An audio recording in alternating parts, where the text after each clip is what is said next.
Hello students, welcome to our online class once again. I am Brajmohan Tiwari, your SST teacher. Today I am going to teach you Political Science Chapter 3 and the topic is State Government. I hope that you will be happy and healthy. In this chapter you will learn about the three levels and the three organs of the Government of India, about the Legislative Assembly and Council in states, about the Governor, Chief Minister and other members of the state government and about the state judiciary. इस अध्याय में हम भारतीय सरकार के 3 स्तरों और 3 अंगों पर चर्चा करेंगे। इस अध्याय में आप भारतीय राज्यों के विधानसभा और विधान परिषद के बारे में जानेंगे, साथ ही साथ राज्य के राज्यपाल, मुख्यमंत्री और अन्य सदस्यों के बारे में जानेंगे और राज्य की न्यायपालिका पर चर्चा करेंगे। Let us start now. I will try to explain the concept of the topic briefly. India is a union of states. Bharat राज्यों का संघ है। It has 28 states and 9 union territories. Bharat में 28 राज्य और 9 केंद्र शासित प्रदेश हैं।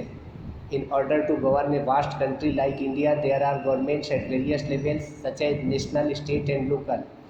भारत जैसे देश में सुचारू रूप से शासन चलाने के लिए अनेक स्तर की सरकारें हैं, जैसे नेशनल अर्थात राष्ट्रीय या केंद्र सरकार, राज्य स्तर की सरकार और स्थानीय सरकार। We have learned about the working of the local government previously. हम स्थानीय सरकार के क्रियाकलाप पर पहले ही पढ़ चुके हैं और समझ चुके हैं। In this chapter we will understand the functioning of the government at the state level. इस अध्याय में हम राज्य स्तरीय सरकार पर चर्चा करेंगे। First of all read the conversation between Aditi and Karan. सबसे पहले इन बच्चों के वार्तालाप पर ध्यान दीजिए और समझने का प्रयास कीजिए। You must have seen this kind of procession during an election.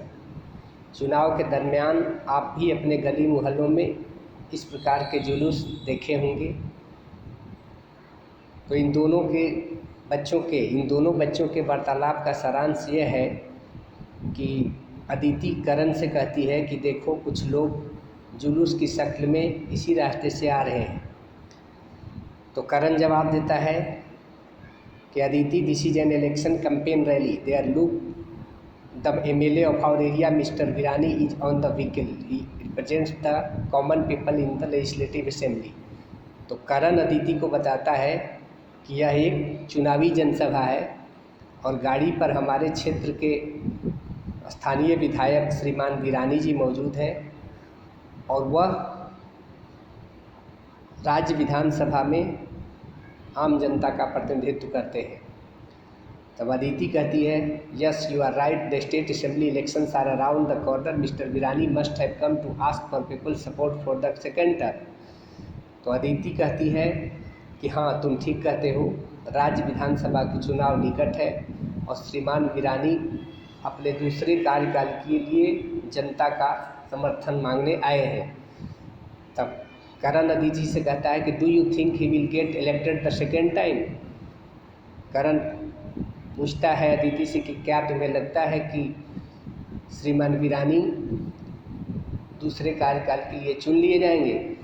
Now move to the next page. तो अदिति कहती है कि I don't know people will consider how much he had done for them during the last 5 years। Aditi कहती है कि मुझे नहीं पता कि वो दोबारा चुने जाएंगे कि नहीं, क्योंकि लोग उनके पिछले 5 साल के कार्य का आकलन करके ही उन्हें चुनेंगे। तो करण कहता है कि he does have a chance, he had done good work for the people in the area. He has utilized the MLA fund for the welfare of women and children in our area. He has also improved the condition of government schools in our area. तो करण कहता है कि उनकी जीतने के अवसर हैं क्योंकि उन्होंने पिछले 5 साल में बहुत अच्छा काम किया है। उन्होंने महिला और बच्चों के कल्याण के लिए अपने विधायक कोष का बहुत ही अच्छे ढंग से इस्तेमाल किया है। उन्होंने हमारे क्षेत्र के स्कूल के दशा में भी सुधार किया है। Yes, let us hope people vote for the deserving candidate who will represent them well. तो अंत में दोनों कहते हैं कि हाँ, हमें ये आशा करना चाहिए कि लोग ऐसे उम्मीदवार को चुनेंगे जो योग्य उम्मीदवार होगा और अच्छी तरह से उनका प्रतिनिधित्व करेगा। He will have people's support for the work he has done। अंत में दोनों कहते हैं कि उन्हें जनता का समर्थन हासिल होगा क्योंकि वे लोग वो विधायक महोदय ने अच्छा काम किया है। Aditi and Karan's conversation revolve around the election to state legislative assembly, MLA and the role of an MLA। अब इन दोनों बच्चों के वार्तालाप का केंद्र बिंदु क्या है? इन दोनों बच्चों के बातचीत का केंद्र बिंदु है राज्य विधानसभा का चुनाव, MLA अर्थात मेंबर ऑफ लेजिस्लेटिव असेंबली, जिसे हिंदी में विधायक कहते हैं, और विधायक की भूमिका। यानी इन बच्चों के वार्तालाप का मुख्य बिंदु है राज्य विधानसभा का चुनाव, विधायक और विधायक की भूमिका। Now come to the next topic, state government, राज्य सरकार। The state government exercises its power through 3 organs, the executive, the legislature and the judiciary. राज्य सरकार अपनी शक्तियों का इस्तेमाल 3 अंगों के माध्यम से करती है, और ये 3 अंग हैं the executive, the legislature and the judiciary. अर्थात द एग्जीक्यूटिव मतलब कार्यपालिका, द लेजिस्लेटर मीन्स विधायिका एंड द जुडिशियरी मीन्स न्यायपालिका। कार्यपालिका का काम है कानून का पालन करवाना और दैनिक प्रशासन को देखना।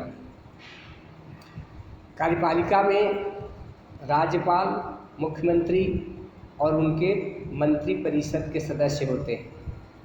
The state legislature consist of the legislative assembly and the legislative council. और राज्य की विधायिका राज्य विधानसभा और विधान परिषद से मिलकर बनते हैं।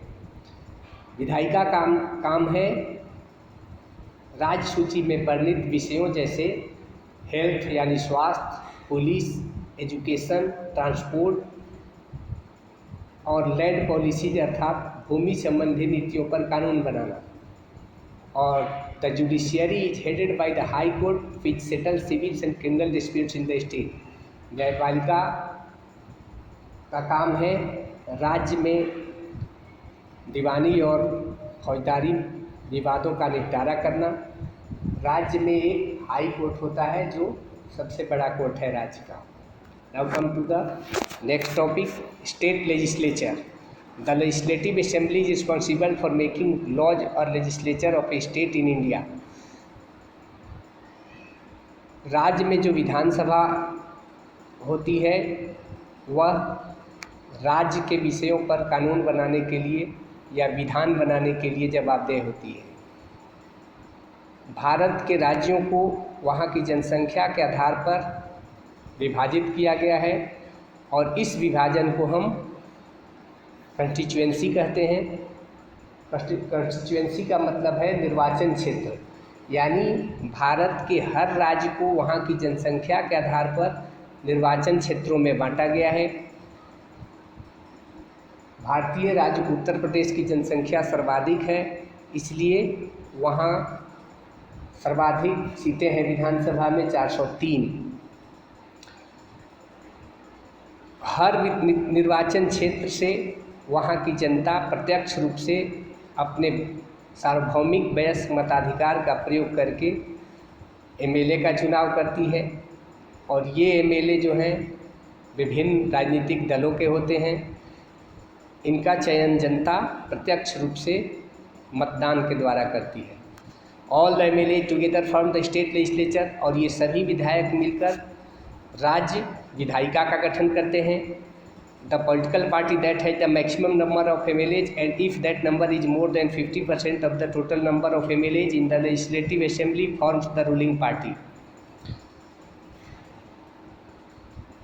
जिस राजनीतिक दल को राज्य विधानसभा की संख्या का आधा से ज़्यादा यानी 50% से ज़्यादा सीटें मिलती हैं, उन्हें हम सत्तारूढ़ पार्टी कहते हैं। The MLAs of the ruling party then elect their leader who becomes the chief minister of the state. और सत्तारूढ़ दल के जो विधायक होते हैं वो एक अपना नेता चुनते हैं जो राज्य का मुख्यमंत्री बनता है। The remaining MLAs form the opposition, और जो बाकी विधायक होते हैं वो विपक्ष का भूमिका निभाते हैं। Let us understand this through the example of Odisha and eastern state of India. In May 2019 elections were conducted in Odisha for its legislative assembly seats. सरकार के गठन पर चर्चा हम एक उदाहरण से ले सकते हैं। उड़ीसा भारत का एक पूर्वी राज्य है जहां मई 2019 में विधानसभा के लिए चुनाव हुए थे। Based on the constituency map of Orissa and the data provided, fill in the following details. Now move to the next page. In Odisha assembly election, the BJD had a clear majority. To form the government, it needed more than 76 seats, 50% of the total members, and this criterion was met by BJD. Therefore, it went on to form the government in Odisha with Mr. Naveen Patnaik as the chief minister. Orissa राज्य विधानसभा के चुनाव में वहाँ की क्षेत्रीय राजनीतिक दल बीजू जनता दल ने पूर्ण बहुमत प्राप्त किया। वहाँ की जो विधानसभा में सदस्यों की संख्या है उसका 50% से ज़्यादा बीजू जनता दल ने हासिल किया। इस वजह से उड़ीसा में श्री नवीन पटनायक को मुख्यमंत्री बनाया गया। द स्टेट लेजिस्लेचर में भी यूनिकैमरल और बाईकैमरल। राज्य का जो विधायिका है वो या तो एक सदनात्मक या द्विसदनात्मक हो सकता है। एक सदनात्मक जहाँ पर व्यवस्था होता है विधायिका का, वहाँ केवल विधानसभा होते हैं। The states with bicameral legislature है 2 हाउसेज, द लेजिस्लेटिव काउंसिल विधान परिषद एंड द लेजिस्लेटिव असेंबली विधानसभा।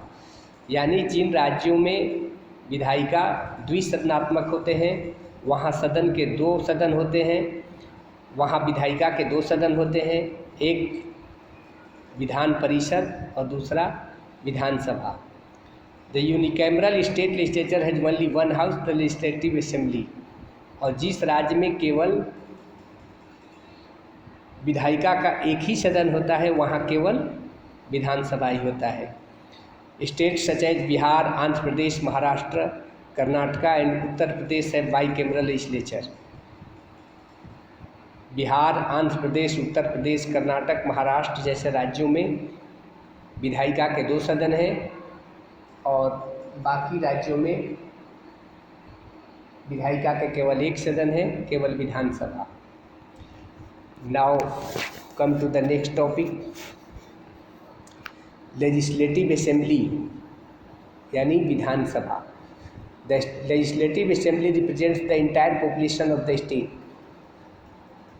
राज्य की जो विधानसभा होती है वो पूरे राज्य का प्रतिनिधित्व करते हैं, यानी पूरे राज्य की जनसंख्या का प्रतिनिधित्व राज्य की विधानसभा करते हैं। It consist of the MLAs। The total members of A legislative assembly should not be more then 500 और लेस देन 60। किसी भी राज्य में विधानसभा का संख्या वहाँ की जनसंख्या के आधार पर होता है, लेकिन अभी के हिसाब से 500 से ज़्यादा और 60 से कम नहीं हो सकते हैं। लेकिन इसके कुछ एक्सेप्शंस यानी अपवाद हैं। The legislative assemblies of Mizoram, Sikkim, Arunachal Pradesh and Goa have less than 60 member. हमारे देश के कुछ राज्यों में जैसे मिजोरम, सिक्किम, अरुणाचल प्रदेश और गोवा में 60 से कम सदस्य हैं। अब विधायक बनने की योग्यता क्या है? Qualification for becoming an MLA। In order to become a member of the legislative assembly, individual should have the following qualification. यानी किसी व्यक्ति को विधायक बनने के लिए निम्नलिखित योग्यता होना आवश्यक है। They should be a citizen of India. उन्हें भारत का नागरिक होना चाहिए। They should not be less than 25 years of age, उन्हें 25 वर्ष से कम उम्र का नहीं होना चाहिए। They should not hold any office of profit under the government of India और एनी स्टेट गवर्नमेंट, उन्हें भारत सरकार या राज्य सरकार के किसी भी लाभ के पद पर नहीं होना चाहिए। They should B of sound mental health, यानी उन्हें पागल और दिवालिया नहीं होना चाहिए। उनका कार्यकाल क्या है? विधानसभा का कार्यकाल 5 साल का है, लेकिन वहाँ के राज्यपाल 5 साल से पहले भी राज्य विधानसभा को भंग कर सकते हैं। ऑफिसर्स यानी राज्य विधानसभा को चलाने के लिए किन किन अधिकारियों की आवश्यकता होती है? The members of the legislative assembly elect a speaker and A deputy speaker from among them. राज्य विधानसभा के सदस्यों में से ही एक स्पीकर और एक डिप्टी स्पीकर को चुनते हैं। स्पीकर को हिंदी में अध्यक्ष और डिप्टी स्पीकर को उपाध्यक्ष कहते हैं। राज्य विधानसभा की कार्यवाही का संचालन स्पीकर करता है और इस पर स्पीकर की अनुपस्थिति में वही काम डिप्टी स्पीकर यानी उपाध्यक्ष करते हैं। Now move to the next page.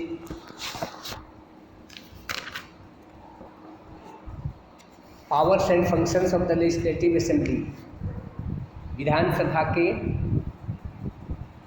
विधानसभा की शक्तियाँ और कार्य। The legislative assembly has mainly 2 types of function, legislative and financial. राज्य विधानसभा के मुख्यतः 2 काम हैं, विधायिका और वित्तीय। लेजिस्लेटिव पावर में है कि जो भी राज्य सूची में वर्णित विषय है और समवर्ती सूची में जो विषय वर्णित है संविधान के द्वारा, उस पर कानून बना सकते हैं। Financial powers, the assembly enjoys supreme authority with respect to the passing of state budget, money bills, permission for levying tax and fixing salaries of the members of state legislature. वित्तीय अधिकार में राज्य के विधानसभा को राज्य का बजट पारित करने, धन विधेयक लाने, कर लगाने तथा विधायकों का वेतन सुनिश्चित करने का अधिकार है। All money bills are introduced by the legislative assembly. जितने भी धन विधेयक होते हैं वो केवल विधानसभा में ही लाए जा सकते हैं। Control over the council of ministers. The assembly exercises control over the council of minister of the state, यानी राज्य के जो मंत्री होते हैं उन पर नियंत्रण रखने का काम भी राज्य के विधानसभा ही करती है। They point out the problems in the administration. They may pass a no confidence motion against the Council of Ministers and thus ask the entire ministry to resign. The members of the assembly may ask questions to the minister. राज्य विधानसभा के जो सदस्य होते हैं वो मंत्री से सवाल पूछ सकते हैं, प्रश्न पूछ सकते हैं, और यदि सदन को सरकार के प्रति विश्वास नहीं हो तो वो अविश्वास प्रस्ताव लाकर उन्हें हटाने का भी काम कर सकते हैं। How does a bill become a law, यानी कोई विधेयक कानून कैसे बनता है, इसे आप ध्यान से समझें। A proposal for a law is termed as a bill. जब किसी कानून को बनाने के लिए कोई प्रस्ताव विधानसभा के सदन पर लाया जाता है उसे हम विधेयक कहते हैं।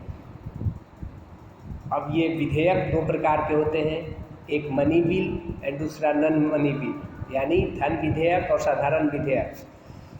While the money bill can be introduced only in the legislative assembly, the non-money bill can be introduced in either the legislative assembly or the legislative council. धन विधेयक को केवल विधानसभा के पटल पर ही रखा जा सकता है, जबकि साधारण विधेयक को किसी भी सदन में यानी विधानसभा या विधान परिषद के पटल पर रखा जा सकता है। इस विधेयक पर सदन में चर्चा होती है और जब सदन से वह पारित हो जाता है तो उसे वहाँ के राज्यपाल के पास भेजा जाता है और राज्यपाल का हस्ताक्षर होते ही वह विधेयक कानून का रूप ले लेता है, यानी कानून बन जाता है। This is the important topic you should know. आपको इसे अवश्य जानना चाहिए कि विधेयक और कानून में क्या अंतर है। Now come to the next topic, legislative council विधान परिषद। The strength of the legislative council should not be more than 1/3 the size of the legislative assembly of that state. विधान परिषद में सदस्यों की संख्या वहाँ के विधानसभा के सदस्य संख्या का 1/3 से अधिक नहीं होना चाहिए। The members of legislative council are representatives of the local self governing bodies. तो विधान परिषद के सदस्य कौन हो सकते हैं? उसमें लोकल सेल्फ गवर्निंग बॉडीज के सदस्य जो है वो हो सकते हैं टीचर्स यानी अध्यापक हो सकते हैं, और यूनिवर्सिटी ग्रेजुएट्स जो विश्वविद्यालय से ग्रेजुएट यानी स्नातक की डिग्री हासिल कर लेते हैं वो भी विधान परिषद का सदस्य होने की योग्यता रखते हैं। 1/3 of its members are elected by the state assembly, some members are nominated by the governor. कुल सदस्य संख्या के 1/3 सदस्य राज्य के विधायकों के द्वारा चुने जाते हैं और कुछ सदस्यों को राज्य के राज्यपाल मनोनीत करते हैं। अब विधान परिषद के सदस्यता के लिए क्या योग्यता होना चाहिए? Qualification for membership, the qualification remain the same, यानी विधान परिषद के सदस्य बनने के लिए भी वही योग्यता होना चाहिए जो एक विधानसभा के सदस्य के लिए होता है, लेकिन इसमें उम्र का एक अलग विधान है। विधान परिषद के सदस्य बनने के लिए किसी भी उम्मीदवार को 30 साल से कम उम्र का नहीं होना चाहिए। अब इसका कार्यकाल क्या है? The legislative council is a permanent body. Vidhan Parishad एक अस्थायी सदन है, ये कभी भंग नहीं हो सकता। इसके 1/3 सदस्य हर 2 साल में अवकाश ले लेते हैं, उनके स्थान पर नए सदस्यों का चुनाव होता है। दस every member has a term of 6 year, इसलिए हर सदस्य का कार्यकाल 6 साल का होता है।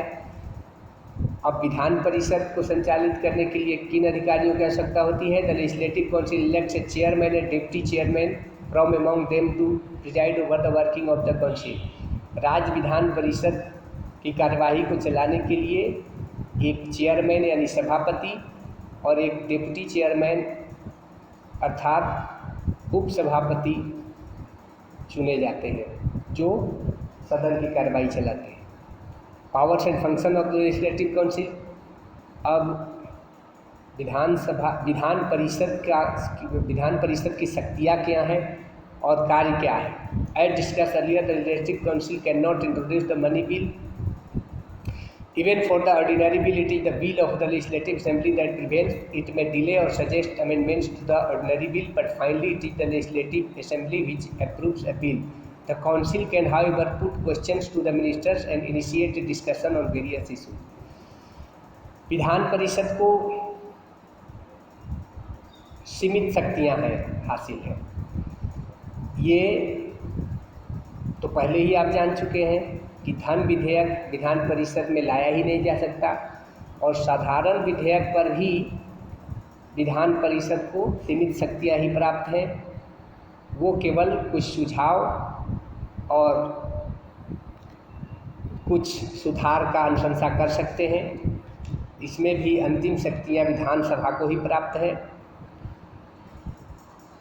विधान परिषद कुछ महत्वपूर्ण मुद्दों पर चर्चा कर सकती है और उसके सदस्य भी मंत्री से सवाल पूछ सकते हैं, प्रश्न पूछ सकते हैं। Now come to the next topic, state executive यानी राज्य की कार्यपालिका। The governor is the head of the state. राज्यपाल राज्य का संवैधानिक प्रधान होता है। The administration of the state is carried on his name. राज्य का प्रशासन उनके नाम पर ही चलता है, but the actual responsibility is of the chief minister and his council of minister. लेकिन सरकार चलाने की वास्तविक जवाबदेही मुख्यमंत्री और उनके मंत्री परिषद के सदस्यों का होता है। They run the state administration in the name of the governor, यानी राज्य के मुख्यमंत्री अपने मंत्री परिषद के सदस्यों के साथ राज्यपाल के नाम पर राज्य का प्रशासन चलाते हैं। Now come to the next page. अब governor is appointed for the state but sometimes he can be the head of more than one state. राज्यपाल को किसी राज्य के लिए एक राज्य के लिए चुना जाता है, लेकिन कभी कभी उन्हें एक से अधिक राज्य का भी प्रभार दिया जा सकता है। अब एक राज्यपाल बनने के लिए क्या योग्यता होना चाहिए? Qualification they should be a citizen of India, उन्हें भारत का नागरिक होना चाहिए। They must not be less than 35 years of age, 35 साल से उम्र कम नहीं होना चाहिए। They must not be a member of either of the 2 houses of parliament और ऑफ स्टेट लेजिस्लेचर, उन्हें संसद के किसी सदन या राज्य विधानसभा या विधान परिषद का सदस्य नहीं होना चाहिए। They must not hold any government office, उन्हें किसी भी सरकारी पद पर नहीं होना चाहिए। अपॉइंटमेंट, अब राज्यपाल की नियुक्ति कैसे होती है? The governor is appointed by the president for a term of 5 years, राज्यपाल की नियुक्ति भारत के राष्ट्रपति के द्वारा 5 वर्षों के लिए किया जाता है। हाउएवर द प्रेसिडेंट में remove them from office before the completion of the term, लेकिन राष्ट्रपति उन्हें उनके कार्यकाल से पहले भी हटा सकते हैं। Functions and powers of the governor, अर्थात राज्य के राज्यपाल की शक्तियां और कार्य क्या हैं? Executive powers, the governor appoint the leader of the majority party as the chief minister of the state, कार्यपालिक शक्तियां हैं उन्हें उस एक राज्यपाल राज्य के मुख्यमंत्री को चुनते हैं। Other minister in the ministry are appointed by the governor on the advise of the chief minister, और मुख्यमंत्री के सलाह पर अन्य मंत्रियों की भी नियुक्ति करते हैं। They also appoint other top level officials like advocate general, यानी राज्य के महाधिवक्ता, and members of the state public service commission, यानी राज्य सेवा आयोग के सदस्यों का भी चयन वही करते हैं। डिस्क्रिशनरी पावर्स, यानी विवेकाधीन शक्तियाँ, normally the governor works on the advice of the chief minister, आमतौर पर राज्यपाल मुख्यमंत्री के सलाह पर काम करता है, लेकिन कुछ विशेष परिस्थितियों में उन्हें विवेकाधीन शक्तियाँ प्राप्त हैं कि वो स्वतंत्र निर्णय ले सकते हैं। Such a situation calls for the use of discretionary powers of the governor, for example when the state is under presidential rule the governor can act on their discretion, यानी जब राज्य में राष्ट्रपति शासन लागू हो तो राज्यपाल अपने विवेक से फैसला ले सकता है। लेजिस्लेटिव पावर्स, यानी विधायी शक्तियाँ, the governor inaugurates and addresses the first session of the assembly after the general election and also at the beginning of the year, यानी चुनाव के बाद जब सरकार का गठन होता है तो पहले सत्र का संबोधन राज्यपाल ही करता है। Financial powers, no money bill और the annual budget can be introduced in the house without permission from the governor, यानी राज्य का राष्ट्रीय बजट और धन विधेयक बिना राज्यपाल के अनुमति के पेश नहीं किया जा सकता। जुडिशियल पावर्स, न्यायिक शक्तियाँ, the governor can grant pardon और reduce the punishment of people convicted under the state laws, राज्यपाल को ये शक्ति प्राप्त है कि वह किसी दोषी व्यक्ति राज्य के कानून के तहत किसी सजा याफ्ता व्यक्ति की सज़ा को कम कर सकते हैं या माफ़ भी कर सकते हैं। Now come to the next topic which is very important, chief minister and the council of minister, यानी मुख्यमंत्री और मंत्री परिषद के सदस्य। The governor appoint the leader of the majority party as the chief minister who then advises them on the appointment of other ministers of the council. सबसे पहले राज्यपाल राज्य के मुख्यमंत्री को नियुक्त करते हैं, उसके बाद मुख्यमंत्री की सलाह पर अन्य मंत्रियों की नियुक्ति करते हैं। Now move to the next page, powers and functions of the chief minister, यानी मुख्यमंत्री की शक्तियाँ और कार्य। The chief minister is the leader of the council of minister, मुख्यमंत्री मंत्री परिषद के सदस्यों का नेता होता है।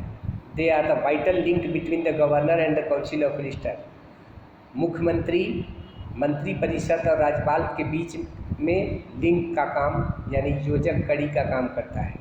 The resignation amounts to the resignation of the entire ministry, यदि मुख्यमंत्री अपने पद से इस्तीफा दे देता है तो पूरे मंत्री परिषद का इस्तीफा मान लिया जाता है, यानी पूरा मंत्री परिषद भंग हो जाता है। Their main powers are to, मुख्यमंत्री के मुख्य कार्य क्या है, शक्तियाँ क्या हैं? Direct the ministry and determine its policy, मुख्यमंत्री का काम है मंत्रालय को निर्देश देना और नीति का निर्धारण करना, यानी राज्य के चहुमुखी विकास के लिए नीति बनाने का काम मुख्यमंत्री अपने मंत्री परिषद के सदस्यों से मिलकर करता है। Supervise the administration of the state, राज्य के प्रशासन का निरीक्षण या पर्यवेक्षण करना। एलोकेट, रीएलोकेट और take back portfolios from their minister, अपने मंत्रियों को विभागों का बंटवारा करना, उनके विभागों में फेरबदल करना या किसी मंत्री को हटाना उनके पद से, ये अधिकार भी मुख्यमंत्री के पास होता है। Coordinate the working of various ministers, विभिन्न मंत्रियों के बीच समन्वय स्थापित करना। Powers and functions of the council of minister, अब राज्य के मंत्री परिषद का क्या काम है। The functioning of the state government takes place through various departments, राज्य सरकार का जो क्रियाकलाप है वो विभिन्न विभागों के अधीन होता है। This departments are headed by ministers, उन विभागों के प्रधान वहाँ के मंत्री होते हैं, यानी हर विभाग का एक मंत्री होता है। Their function is to run the departments according to the policies laid down by the council of ministers. The council of minister introduces necessary bills in the assembly and gets them approved. मंत्री परिषद राज्य हित के लिए आवश्यक विधेयक सदन में लाती है और उन्हें सदन से स्वीकार करवाकर कानून का रूप दिलाती है। I think you will have understood the concept of the topic. Take care of health. नमस्कार।